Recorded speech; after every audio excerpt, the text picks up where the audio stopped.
In my 20s, both of my parents passed away 4 months apart. I want to be authentic and be honest. Social media is a crock. Today, I'm basically going to introduce the podcast. I believe the best is yet to come if you continue to have faith for that.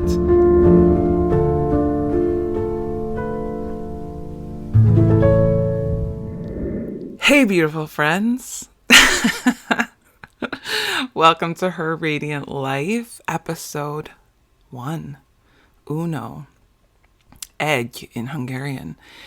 I am Andrea Gal, and I am your podcast host. It's interesting saying that because I've never been a podcast host before. I've never even been on a podcast before, so here we go.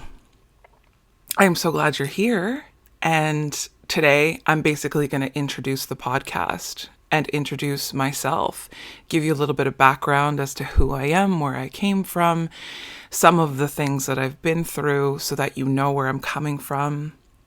I'm really excited. This is a place where you can breathe. It's our cozy little space together. It's an authentic place where we can be real and genuine and grow together. I want to find beauty in the middle of becoming the woman that I am created to be, and I want you also to follow along with that. And I think that's the awesome thing about this podcast is I'm starting in the messy middle. Not completely messy. got some stuff together. But starting in the middle of the story. I'm not in the valley anymore where I was for many, many years because of some of the things I went through that I'm going to tell you about. But I'm also not at the mountaintop where I'm living my dream life yet. And so this is kind of a place where I wanted to start. I did not want to do two things with this. Number one was to fake where I was. And I will never. I want to be authentic and be honest. And the second thing is I didn't want to wait until I was so far along that I couldn't really connect with you anymore. So this is raw and real. And I'm going to be honest about the way I feel about things and the things that I've been through and where I see myself going. Vision. Vision is going to be a big part of this podcast. Each week, I'm going to share topics that have been on my heart and things that I feel will help you to grow as well. Things that I'm working on that I feel like I'm a couple steps ahead of some other people, and therefore I can help to grow. I'm going to talk about personal stories that apply to those topics. I'm very open to being vulnerable. I have no problem with that, to be quite honest with you. I will be sharing some scriptures to base what I'm talking about on. But even if you are not a woman who believes in the Bible or have that kind of faith, that's okay. I want you to be here anyway. You don't have to believe the exact same things I believe. And I think that we can learn from each other, even with different beliefs about things. I'm also going to share simple ways to exude confidence in life and to be confident in who you are and grow into that so that you can live a more radiant life and to live the life that you were actually meant to live. I actually believe we're meant to live a radiant life. Radiance is about shining onto other people, and you can do that much easier if you're shining inside. I think that's kind of the only way to do it, is if you in your own self, in your own life, in your inner world, have light. And then you can share it with other people and shine on those around you. I always liked that saying that people don't remember what you said or your exact words, but they remember how you made them feel. And I know that I have not been perfect in my life. I've had a lot of ups and downs. I've been grumpy. Some of that was actually, and I'll talk about this in another episode, but some of that was actually sugar. I believe that sugar gave me very huge highs and lows in my personality and in my mood, big crashes that made it very hard to regulate. But also, I was just in such a hard place in my own life that it was very difficult to shine beauty onto other people. But I do believe that we're meant to. I believe that every single person is meant to do that for other people.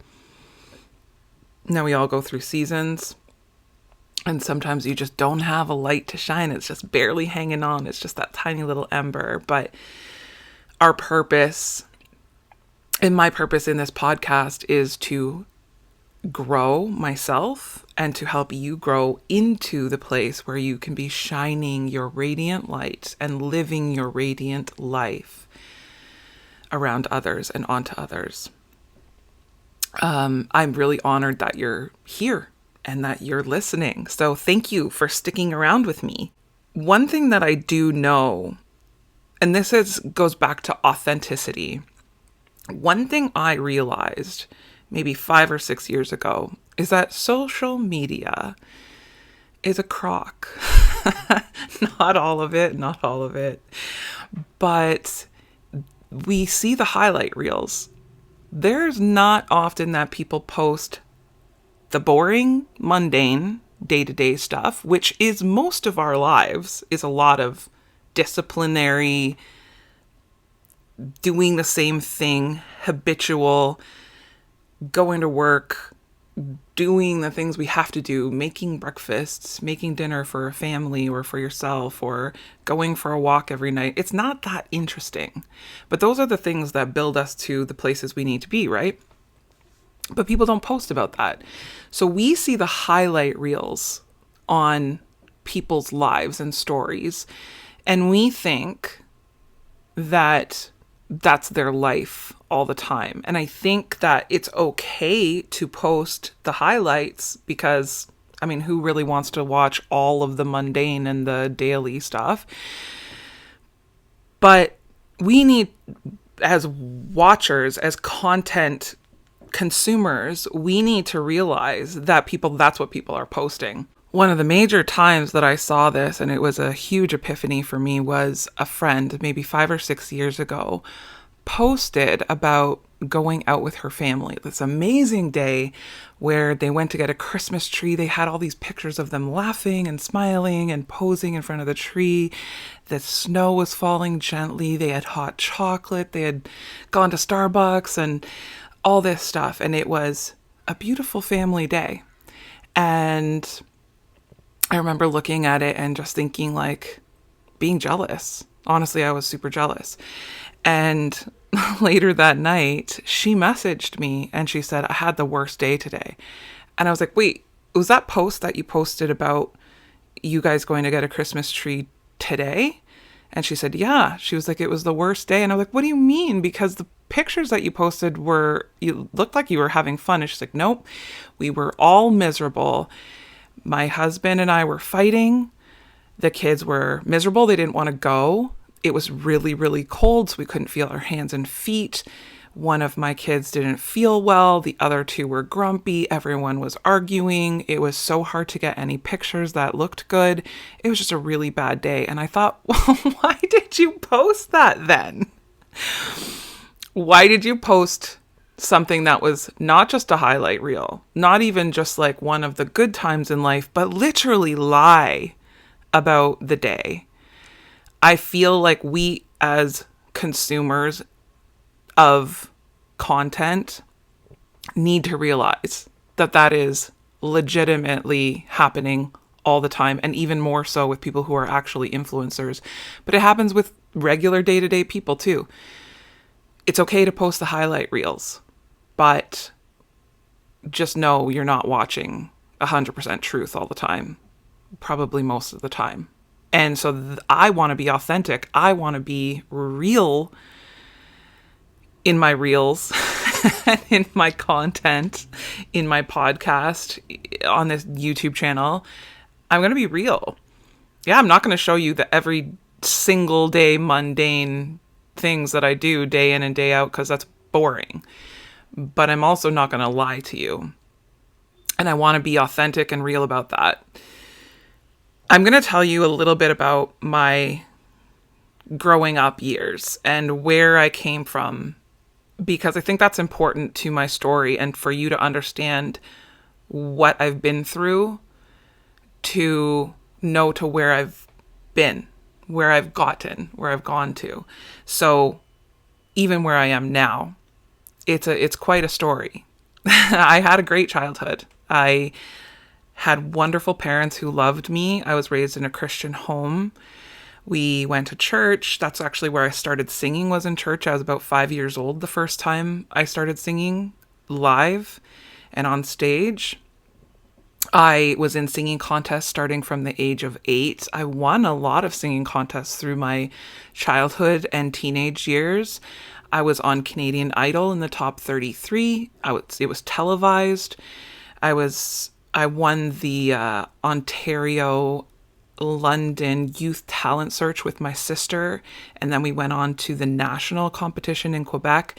I've done a lot with music. I've recorded albums. I have sung at the MGM Grand in front of 15,000 people. I've done a lot of amazing things with my music, and my childhood was wonderful. We lived on a 7-acre sort of farm. It was like just outside of the city, so we were right in the city, but on the outskirts, on this dead end road. And we had the best of both worlds. We were close to the city, not super far, but we also had horses and go-karts and a pool. And we had a huge hill in the back, way back, where we would go and toboggan in the winter all the time. Remember, we had Angel's Side and we had Devil's Side. And Devil's Side was pretty much straight down. We didn't go on that one very often. And when we did, we usually got hurt. But I had a great childhood. And in my teenage years, I loved high school. I was very involved in music and drama. I was very involved in my youth group and went on a lot of really great trips, and went on a missions trip to Jamaica with my youth group. I was always involved in music and always involved in creating fun experiences for other people and for myself. In my 20s, life threw me for a major, I wouldn't even say a loop. I would say life knocked me down into the dirt and crushed me under its heel. It wasn't even just a loop. Both of my parents passed away 4 months apart when I was in my 20s. So my dad was 60 and my mom was 57. My dad had an aortic aneurysm and my mom passed away from cancer. Those were the most devastating years, obviously, of my life. I still get emotional, and it's been 16 years since that happened. But of course, I still get emotional. They were the foundation of my life. Parents, I know not everybody has good parents, and I was blessed to have some amazing parents, but they were the foundation of who I was and what I believed in life and where I felt safe. And so I lost that safety all in one fell swoop, really. And to this day, I still think I wish I could tell my mom this. I wish I could ask dad this. And that has been a very lonely journey because a lot of people don't understand what it's like not to have any parents. And that is something that took a very long time to move through and heal through. And I wouldn't say I'm 100% healed, but I can talk about it like I just did without actually bursting into tears. And I also have this voice in my head. It's my dad's voice. And I can hear him say, Andrie, go live your life and be happy. And I know that that's what they would want. And I actually remember one of my best friends, we had gone to New York City the year that my parents passed away, and she was going through a divorce as well. So it was a time where we both just needed to get away. And we were sitting at a pub and she said to me, if I passed away and my children were not living life to the fullest, and they lived the rest of their lives just sad about me and heartbroken that I wasn't there, and it stopped them from doing what they were meant to do. She said, I would roll over in my grave. She said, I would give an arm and a leg to make my kids happy and make sure that they live a happy life. I know that is what my parents would want too. And so that is something that I go by now. You know, I think about my dad saying, Andrew, go live your life and be happy. And so I'm working on it. I'm working on it, Dad. I'm working on it. A year after my parents passed away, I met a man, and he gave me that feeling of home that I was missing, because I did lose that feeling of home with my parents passing away. And we moved in together super quick, and we got married fairly quick. We got married a year and a half into our relationship, and then a year and a half into our marriage, he left. Nothing happened. There was no big fallout, nothing like that. It was just that he said he was unhappy and he left. So not only was I dealing with the devastation of losing my parents, I had felt this like feeling of safety again and home. And I was probably blinded to some red flags and everything because I was, I had just been through these traumatic events of losing my mom and dad. And he gave me that sense of safety. And so I jumped into it and I grabbed onto it. So not only was I dealing with the trauma of losing my mom and dad, but then I was going through a divorce as well. And those 5 years, that all happened in 5 years. I also moved 8 times. It was like so much stress. In those 5 years, it was up and down and thrown around, and I felt like I was drowning. And then it took me about 10 years after that to fully feel like I do today, like at peace, and like I have lots of future in front of me. And the problem is with a lot of us is that we go through hard times and then we think that because we've gotten thrown around, or because we haven't grown in a long time, or because we've gotten picked on by life, I really did feel like that we have no future. And then that's it. All the best things were in the past. All the singing things, all the wonderful contests, all the family life, everything, I felt like that's all in the past now because look at what life threw me. But I don't believe that anymore. I believe the best is yet to come if you continue to have faith for that. There's a verse in Psalms that says, I am confident in this, that I will see the goodness of the Lord in the land of the living. Wait for the Lord. Be strong and take heart and wait for the Lord. And that for me is such an amazing verse because it talks about seeing God's goodness here on earth in the land of the living. It's not about just afterlife or when we get to heaven, or no, it's here on earth. And it just talks about being strong, holding on, just hold on, and you will see the goodness of the Lord. And to me, that is such a beautiful promise, and I cling to that. And I know that there's beautiful things ahead of me. And if you are going through something hard or have been through trauma of some sort, that's a fire that refined you. Don't let it stop you. Heal, do what you need to do, go to counseling, listen to podcasts, surround yourself with a community that loves you and uplifts you, but don't give up. There's so much more ahead of you. There's this saying that people die at 25, but we don't get around to burying them for 50 or 75 more years. And what that talks about is not having a vision. When we're young, we have so much vision. We think, I can't wait to ride a bike. I can't wait to drive a car. I can't wait to go to high school. I can't wait to get a job. I can't wait to do this career or meet my partner or all these things. And we just have constant dreams. And life changes pretty fast, from babyhood and childhood to adulthood. There are so many changes, not even just in our minds and our brains growing, but like our physical bodies and our environment and how much we know and all that kind of stuff. We are always dreaming and always growing. But around age 25, we settle in. We settle in and we're like, okay, this is it. This is my life. But I don't want you to do that. I want you to have dreams from 25 to 100 years old. However long you live, you should always have another dream.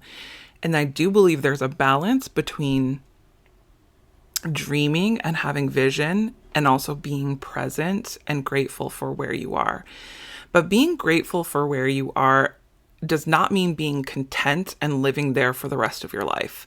We should always be growing. We should always be learning, and we should always have a dream that we're looking forward to and a vision. And I'm going to talk a lot about dreams and visions and about how to find yours and how to get there step by step, little by little. Now, one of the things that I dream about, one of the things that I'm growing in is my health. I have lost 50 pounds, and it took me changing my mindset first before I was able to lose weight. And I do know that being in constant heartache and survival mode for those 10 years after my parents passed away and after my divorce, being in a constant state of survival mode and constant cortisol being coursed through my body did not help at all. It stopped me from losing weight. I did use food to kind of like give myself some comfort. I did use food for comfort. I'm going to be quite honest about that. But when you heal your mind and your spirit, then the other things follow. And so I'm on a health journey. That's one of the dreams that I have. I have so many others that I'm going to share with you. But this is about progress, not perfection. Life is about progress. They actually say the dopamine that you get from progress and from getting, those little elements of progress in, as opposed to getting to your goal, the dopamine along the journey is actually much higher than it is once you hit your goal and then the goal's done. So enjoy those hits of dopamine and that feeling good as you progress towards your goal. And I want to talk a lot about purpose. You have a purpose. I promise you. I know that because every single person does. You were born for something great and something beautiful. And I want you to be radiating life and joy and peace out to the people around you. So we're going to talk a lot about purpose as well in this, not this episode, but moving forward. One of the major things I want to tell you is that you're not too old. Whatever dream it is, you're not too old. There's 80, 90-year-olds that have gone to university and graduated, top of their class. And not just in history. No, but seriously, there's amazing. Some people start a running career in their 50s. Vera Wang didn't start her dressmaking until she was in her 40s. You are not too late. I'm 43 and I know there's so much ahead of me. And for a while, again, I did think all the good stuff was over and it was too late for me. But that's just a lie. That is just a lie that the enemy wants you to believe so that you don't actually rise into your radiant life and you don't rise into your purpose. Because if the enemy can keep you stuck and can whisper like, you're too old, you're too this, you're not good enough, or you're too young, or you're too broken, you've been through too much. If the enemy can get you to believe that, then it stops you from being your best self. It stops you from doing what you're meant to do influencing the lives around you that you're meant to influence. Just think that there are people out there who are waiting for you to rise into your purpose so that they can be influenced and affected and changed by whatever it is that you're doing and whatever it is that you're meant to be doing. That's amazing, and it's also scary and very deep to think that you could be knocked off course to not pursue that because you think things like, I'm too old, I'm too tired, I'm too overweight, I've been through too many things, I don't have enough money. Like, all those things can change. You can heal, you can grow, you can lose weight, you can make money, you can live in abundance. So the excuse is, I'm going to help you to stop thinking of those excuses and to realize that you have a purpose, and I want to help you rise into that purpose. So the way that I'm going to close out every episode is by saying this, okay? Then I'll probably sing a little bit too, but I definitely want to say this to you. And let me explain why. I want to tell you to go out, be a blessing, and rise into your radiance.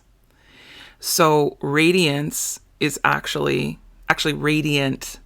The meaning and definition is sending out light, shining or glowing brightly. That's what I want us to be. I want us to do that for other people to feel that from us. So be a blessing is something that my mom always used to say when we were walking out the door as teenagers. And of course, as a teenager, typical teenager, we'd be like, yeah, mom, okay, I'll be a blessing. But I really do want you to go out and be a blessing. And it's so funny because that is actually the essence of what I want now.